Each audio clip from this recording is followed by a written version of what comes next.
I'm a little nervous. This is a big challenge for me personally. And I always look for large challenges. Like I said, if you're not growing, you're not living. And so when the pulpit committee asked me to be the candidate, I realized I was being asked to grow. And I'm not sure where that growth is going to lead. And I'm not sure I can even anticipate where it's going to go. But I am sure that every time I have taken on a challenge, even when I felt a little anxious, I've always met it and acquired some insight that I didn't have before. I'm hoping that the Fountain Street Church will have that same feeling. I was blessed and am blessed to have grown up in a liberal religious household. My mother and father, one was the lapsed Methodist and one was the indifferent Catholic, started having children, of which I'm the first. And they realized that at some point they were going to have to deal with the religious questions in my life, and so they became active in a Unitarian fellowship at the time. So in a certain sense, our spiritual journeys are always about our own choices, but also about the way others have helped us form our vision of the world. And in my case, my parents are absolutely central. Forgive me, my mother just passed away this month, but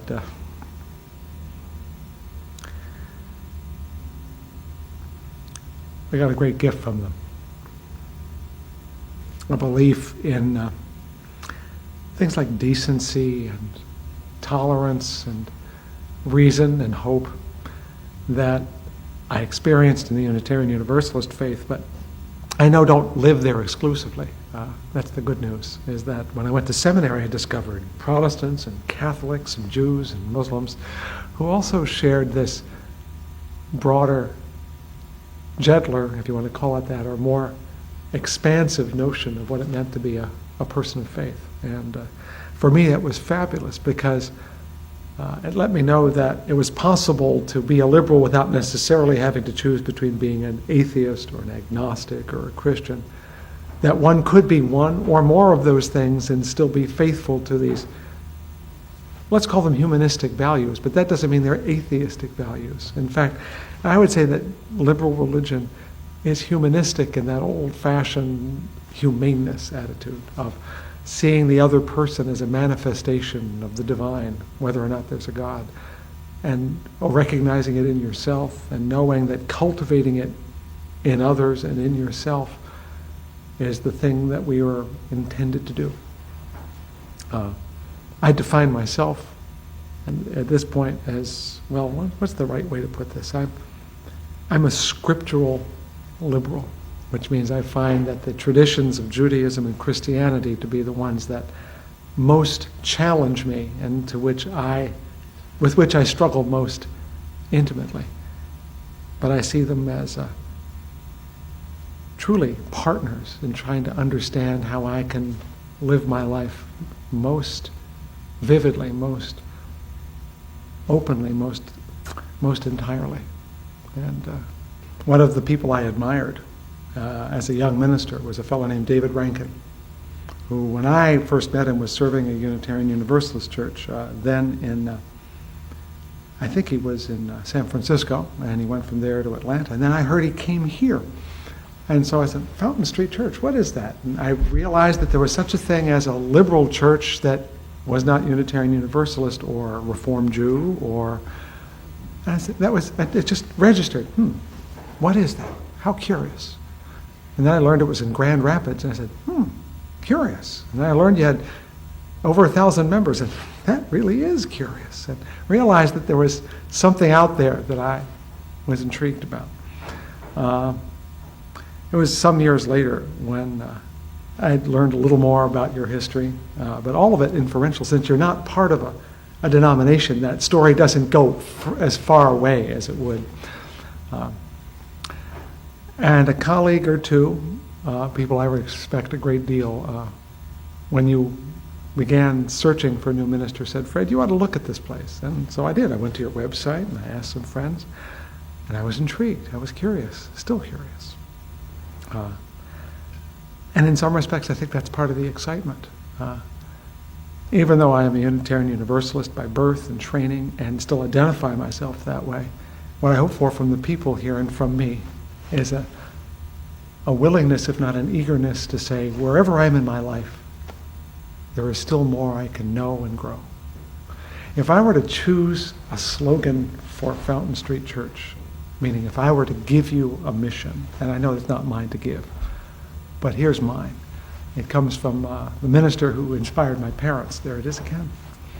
A. Powell Davies, who at one point said, life is just a chance to grow a soul. And that's such a rich statement.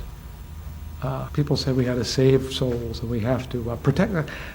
I think that a soul is something you truly have to grow. You have to nourish. It is our job. And if you don't do it, it won't happen. It's not automatic. Life is a chance to grow a soul. And I'd like to think that that's a lifetime task. And that if we're really fortunate, when we get to the point where we know our lives are ending, we know that we have learned and grown and given of that learning and growth to others so that we not only benefited, but gave it back. I think an institution of this size and age has an enormous, there's an old-fashioned word, patrimony, legacy, that can be used to make this a better community. And I think you've done that. You've been a forum for unconventional ideas, a place to explore beyond the conventional, and that's great, and I expect that to continue. I think any church that's willing to bring Joseph Campbell or Molly Ivins or Michael Moore into your pulpit is a place I want to know more about. And yet I'm asking myself, where can you grow as an institution, like a soul? And I'm wondering what roles lie ahead for Fountain Street that can take the blessing of your history and apply it into the broader community. Not to win souls. Remember, we're not here to win souls, we're here to grow souls. But to add the voice of a progressive, tolerant, expansive spiritual presence to the community at large. And that means finding ways to connect with other parts of Grand Rapids. It's other houses of worship, it's other communities, it's political life, if you want to call it that, it's other institutions, and become part of the conversation about the community, become part of the effort to improve it at every level, and at some level to be part of illuminating that community, to shine that light in as many places as we can so that not only people who share our values can join us, but so the community that won't join us has to think about what we're saying and say, yeah, that's a good point. Oops, we can't forget. Yeah, we should, well, I want to be a presence, would hope we would like to be a presence at the table in Greater Grand Rapids for the good. I think there are huge gifts that you have by being here as an independent church with a multiple history. As I know, you have a Baptist background, but you also have other strains that plug in. That gives you a unique identity and a unique ability. And that's great power. You also have the blessing of having those other denominational legacies feeding you. So that's the gift that you bring. The gift that I bring is a history and a community that's organized around an idea, Unitarian Universalism. And my sense is they both strengthen and challenge each other.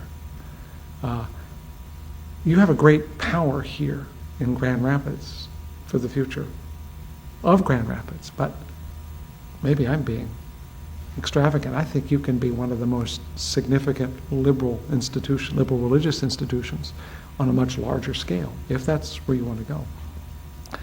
So helping Fountain Street see beyond its Grand Rapids horizon or its Western Michigan horizon and seeing that it has allies in the liberal religious enterprise so that you can relate to other bodies. For example, there's no reason in the world that Fountain Street cannot be a friend of, a fellow traveler with other religious organizations that share liberal values, ethical culture, Unitarian Universalism, Reconstructionist Judaism.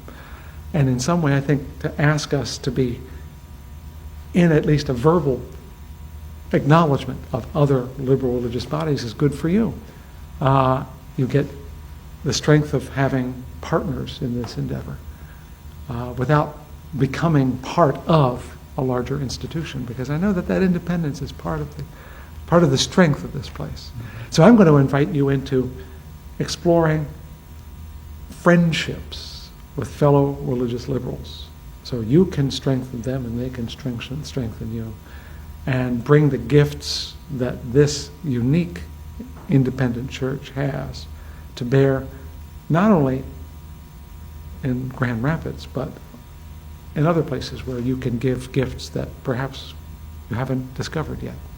I'm looking for a partner as an institution and with people who think the adventure of living, the spiritual adventure, is worth the anxiety, worth the risk, that the adventure is what we're here to do together.